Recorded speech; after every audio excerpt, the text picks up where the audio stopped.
Hello दोस्तों, सब लोगों को मेरा जय श्री श्याम। तो दोस्तों, मेरी वीडियो में आने के लिए आप लोगों का बहुत बहुत धन्यवाद है। तो दोस्तों, 6 तारीख को आ रही है निर्जला एकादशी, जो कि जो साल में जितनी भी 12 जो एकादशी आती है ना, सबका ही ये एक तोड़ है, वो है निर्जला एकादशी। तो दोस्तों, इस एकादशी का बहुत बहुत ज़्यादा महत्व है। निर्जल एकादशी है ये। इसमें जो है ना, बिना पानी के व्रत किया जाता है, लेकिन जो लोग नहीं रख पाते हैं तो वो अपना फलाहार भी कर सकते हैं, पानी भी पी सकते हैं, चाय दूध भी ले सकते हैं। लेकिन जिन लोगों को मोक्ष प्राप्त करना है या जिन लोगों को अपने मृत्युशैया पर लेटते समय कोई तकलीफ नहीं चाहिए, उनको निर्जला एकादशी का व्रत जरूर रखना चाहिए, क्योंकि ये हमारे जो है पुराणों में लिखा गया है, हमारे ग्रंथों में लिखा गया है। और ये बिल्कुल ही ऐसा व्रत है एकादशी का, जो कि मोक्ष प्राप्ति के लिए ही होता है। और यदि आप अपने लिए जीवन में सारी सुख सुविधाओं के बीच में रहते हुए अगर आप इस व्रत को करते हैं ना, तो इसका फल बहुत अच्छा मिलता है और मोक्ष की प्राप्ति होती है। क्योंकि मरना सभी को है, जाना सभी को है, इसमें कोई शक नहीं है। लेकिन हाँ, अगर आपको अपनी आत्मा को भटकाना नहीं है तो आपको ये व्रत जरूर करना चाहिए। अपने परिवार वालों को भी जरूर ही इस व्रत को रखने की सलाह देनी चाहिए। तो दोस्तों, एकादशी का जो व्रत है ना, वो आपको खुद भी करना चाहिए और अपने परिवार में भी सभी लोगों को करने के लिए कहना चाहिए, क्योंकि बहुत ही फलदायी होता है। साथ ही आपके कोई भी घर परिवार में कोई ऐसी नेगेटिविटी है या आपका जो है स्वास्थ्य ठीक नहीं रहता है, तो उसकी मनोकामना को लेकर के भी आप इस व्रत को शुरू कर सकते हैं। तो दोस्तों, जिन लोगों ने व्रत शुरू नहीं किया है ना, तो उसके लिए सबसे अच्छा दिन है वो है 6 जून को निर्जला एकादशी। अगर आप व्रत को उठाना चाहते हैं, मतलब व्रत को शुरू करना चाहते हैं, तो आप 6 तारीख से यानी कि निर्जला एकादशी से इस व्रत की शुरुआत कर सकते हैं। और आपके परिवार में अगर कोई करना चाहता है तो उसको भी आप इस दिन से शुरुआत कर सकते हैं। या तो निर्जला एकादशी से इस व्रत की शुरुआत की जाती है, या फिर जो नवंबर के महीने में जो देव उठानी एकादशी होती है, या फिर तब से आप इस व्रत की शुरुआत कर सकते हैं। क्योंकि बीच में इस व्रत को नहीं उठाते हैं, क्योंकि ये एक शास्त्रों के अनुसार किया गया ये व्रत है। तो इसको करने की, इसको शुरू करने की भी अलग ही एक महिमा है। तो दोस्तों, इस व्रत की शुरुआत को करने के लिए हमको करना क्या है? 6 जून आ रही है, तो इससे ज़्यादा पवित्र दिन कोई और हो नहीं सकता। तो इसके लिए सुबह को आपको उठ करके सबसे पहले अपने गेट को धोना है, गेट को पॉजिटिव करना है। गेट को धोने के बाद आप यदि नहा लिए हैं तो बहुत अच्छी बात है, नहीं नहाए हैं तो तब भी आपको सबसे पहले काम करना है, अपने घर में झाड़ू लगाने के बाद सबसे पहले गेट को धोना है। गेट का जो भी जहाँ से आप लोगों का रास्ता है जाने का, वो धोना है। धोने के बाद आपको अपने दरवाजे या गेट के दोनों तरफ हल्दी से और कुमकुम दोनों चीज़ों को मिला करके सतिया बनाना है। और सतिये के दोनों तरफ 2 लाइनें खींचती हैं, वो होती है रिद्धि सिद्धि की लाइन। तो दोस्तों, कभी भी आप सतिया बना रहे हैं तो रिद्धि सिद्धि के बिना उस सतिये का पूर्ण नहीं माना जाता है। तो इसलिए हल्दी कुमकुम, हल्दी इसलिए क्योंकि ये विष्णु भगवान को समर्पित है, कुमकुम इसलिए कि ये लक्ष्मी जी को समर्पित है। और साथ ही इसमें अक्षत यानी कि बिना टूटे हुए चावल का ही इस्तेमाल करना है, बाकी नहीं मतलब साबुत चावल का इस्तेमाल करना है, टूटे चावल आपको इस्तेमाल नहीं करना है।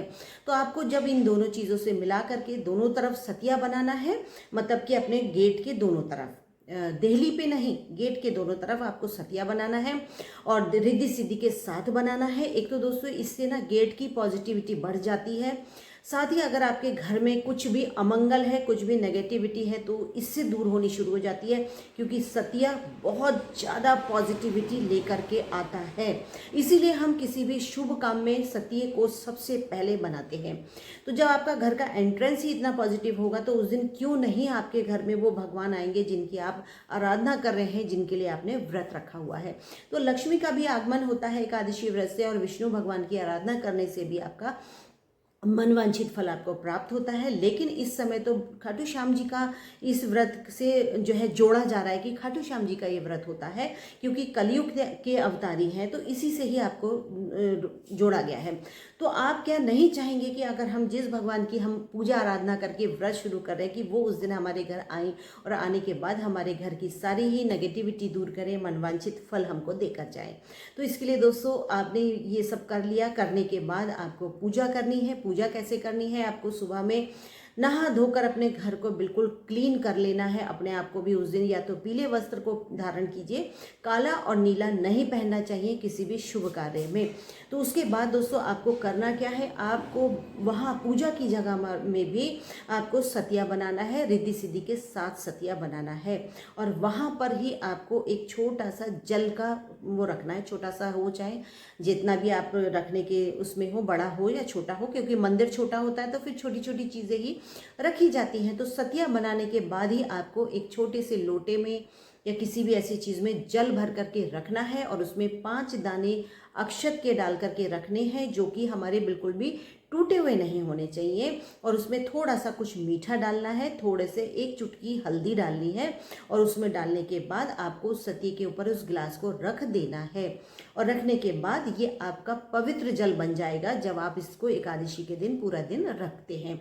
क्योंकि निर्जला एकादशी है तो इसलिए अगर आपको जल भर के रखना है तो इस तरीके से रखिए, इसका बहुत ज़्यादा महत्व होता है इस तरीके से जल भर करके रखने में। तो दोस्तों इस तरीके से ये काम आपने कर दिया। अब आपको प्रसाद भोग जो भी आपकी इच्छा है वो बनाइए, इसमें लेकिन अन्न नहीं होना चाहिए, क्योंकि एकादशी के व्रत में अन्न का बहुत बड़ा दोष लगा हुआ है। तो इसलिए कोशिश करिए जो भी आप फलाहार में खा रहे हैं, आप चाहे भोग लगा रहे हैं, उसमें अन्न का एक अंश भी नहीं आना चाहिए, बिल्कुल शुद्ध फलाहारी होना ही चाहिए। इसमें अगर आप सक्षम हैं तो आप अपने घर में भोग प्रसाद बनाइए, बिल्कुल साफ हाथों से बनाइए, बिना अन्न के बनाइए। बाजार से ना लाएं तो अच्छा है, क्योंकि बाजार में तो सिर्फ बेचा जा रहा है, उनको शुद्धता से कोई मतलब नहीं है। चाहे आपकी मतलब कुछ भी अगर आप मतलब गुड़ भी रख रहे हैं ना, तो आपके अंदर पूर्ण श्रद्धा विश्वास होना चाहिए कि ये प्रसाद मेरा भगवान ग्रहण करेंगे ही करेंगे।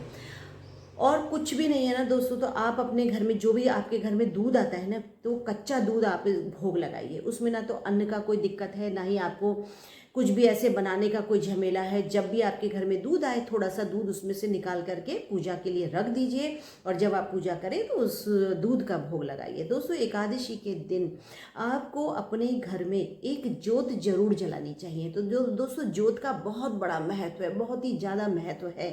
तो आपको करना क्या है, कोई भी आप अपने घर में अगर गाय का उपला मिल जाए, क्योंकि गाय का उपला मिलना बहुत मुश्किल हो गया है, लेकिन जहाँ पर गाय पलती है ना, वहाँ से आपको मिल सकता है।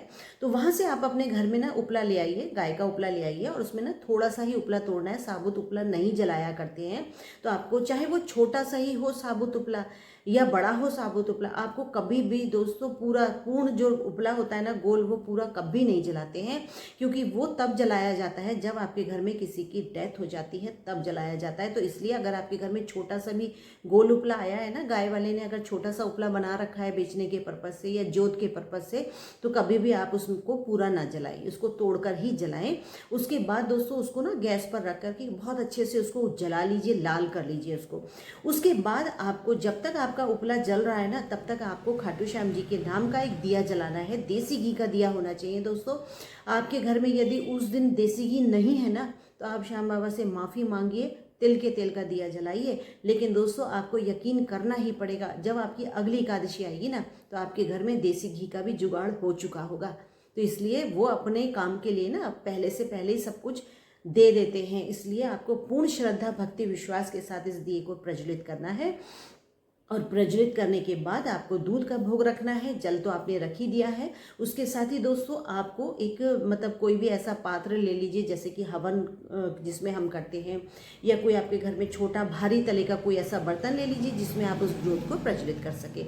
वरना एक मिट्टी के कूंडे टाइप आते हैं थोड़े बड़े से, वो जोत के लिए ही होते हैं, तो वो आप ले लीजिए। एक बार ले लीजिए, फिर तो वो हर महीने आपके काम आता ही रहेगा। तो उसमें ना आपको वो जो उपला हमने गैस पे रखा था, उसको आप उस मिट्टी के पात्र में रख लीजिए। और रखने के बाद आपको वो जो हमने दिया प्रज्वलित किया है उसके बराबर में, मतलब उस दिए के बिल्कुल ठीक सामने ही आपको दिए से मतलब लगा करके उस जोत को आपको मतलब उस उपले को रखना है।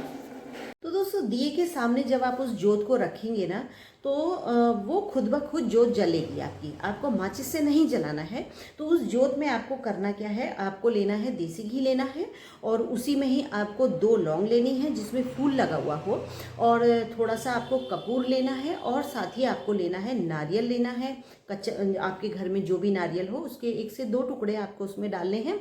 साथ ही आपके घर में काजू, बादाम, मिश्री, माखन, मतलब आपकी जो श्रद्धा हो, जो आपको विश्वास है ना, आप मतलब ज़्यादा से ज़्यादा करने की कोशिश करेंगे तो ये सारी चीज़ें ना आपको उस जोत में ही रखनी है, उस घी के साथ आपको रखनी है। और रखने के बाद आपको उसमें जो हमने उपला जलाया था ना उसमें आपको डाल देनी है। और डालने के बाद ओम श्री श्याम देवाय नमः, ओम श्री श्याम देवाय नमः, इसका हमको लगातार जाप करना है उस ज्योत को प्रज्वलित करने के लिए।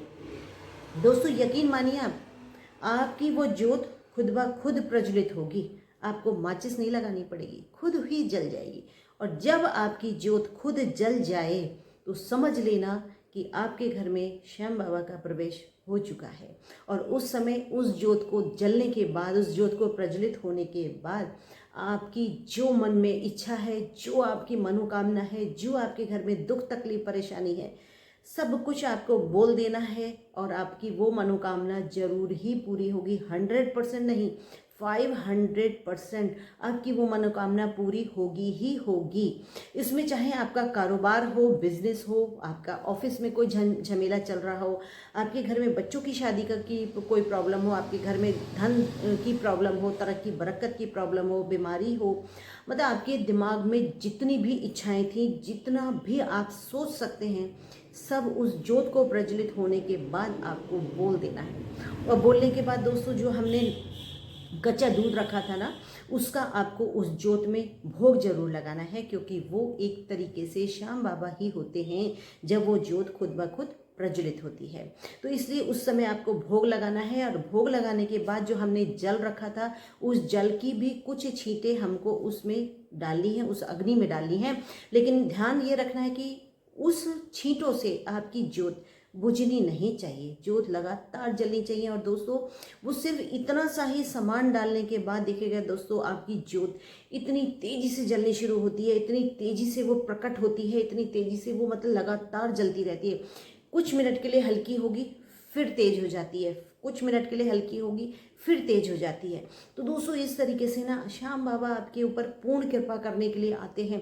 अगर कभी आप मान लो आपको लगे कि नहीं आज हमारी ज्योत प्रज्वलित नहीं हो पा रही है, बहुत टाइम लग रहा है, तो दोस्तों थोड़ा सा वेट करना, और वेट करने के बाद देखना आपकी ज्योत खुद ही प्रज्वलित हो जाएगी। क्योंकि हो सकता है कि आप जिस भावना से उन्हें पुकार रहे हैं, जिस भावना से आप बुला रहे हैं ना, तो हो सकता है कोई दूसरा भक्त जिसको बहुत ज़्यादा ज़रूरत है वहाँ उसकी वो मनोकामना पूर्ण करने में लग गए होंगे। तो हो सकता है आपके घर में 2-4 मिनट की देरी हो सकती है, लेकिन हाँ वो आएंगे ज़रूर आएंगे। तो आपके घर में सब कुछ मंगल ही मंगल होगा, कुछ भी अमंगल नहीं हो सकता आपके घर में। तो दोस्तों ये तो रहा हमारा 11 यानी कि एकादशी के दिन का पूरा रूटीन। अब बात करते हैं दोस्तों, आप अपने घर में कुछ भी खाइए, फलाहार खाना है, अन्न नहीं खाना है, फलाहार करिए, फल खाइए, दूध पीजिए, खीर बनाइए, मतलब जो भी आप खा सकते हैं वो खाइए। बस जब भी आप वो खाएं अपने उन ईष्ट को जरूर ही पहले भोग लगा दीजिए। जिनका आपने व्रत किया है, जिनकी आपने पूजा अर्चना की है, उनको भोग जरूर लगा दीजिए। और लगाने के बाद उसको आप ग्रहण करिए। तो जो दोस्तों जो भी आप खाएंगे ना वो अमृत बन जाता है, और आपके तो शरीर के सारे ही कष्ट ऐसे ही दूर होने शुरू हो जाते हैं। तो वो अमृत जब आपके अंदर जाता है ना तो बहुत कुछ अच्छा होता है। तो दोस्तों उस दिन ना आपको तुलसी का पत्र जरूर ही अपने हर चीज़ में डालना है। यहाँ तक कि आप भगवान को जो भी भोग लगा दें ना, चाहे दूध का लगा रहे हो, चाहे जल का लगा रहे हो, या आप अपने घर में जो भी भोग प्रसाद बना रहे हो, आप अपने लिए भी कुछ अगर बना रहे हैं ना, और बनाने से पहले अगर आप भोग लगा रहे हैं तो उसमें तुलसी का पत्र जरूर ही डालना है, लेकिन बिना टूटे हुए, मतलब पत्ते के टुकड़े नहीं करने, आपको साबुत पत्ता ही उसमें रखना है और उसके बाद भगवान को भोग लगाना है। तो इस तरीके से दोस्तों एकादशी का व्रत आपका पूर्ण होगा और आपकी जो मनोकामना है वो भी पूर्ण होगी। तो इसी तरीके से दोस्तों अगली वीडियो में मिलते हैं, तब तक के लिए जय श्री श्याम।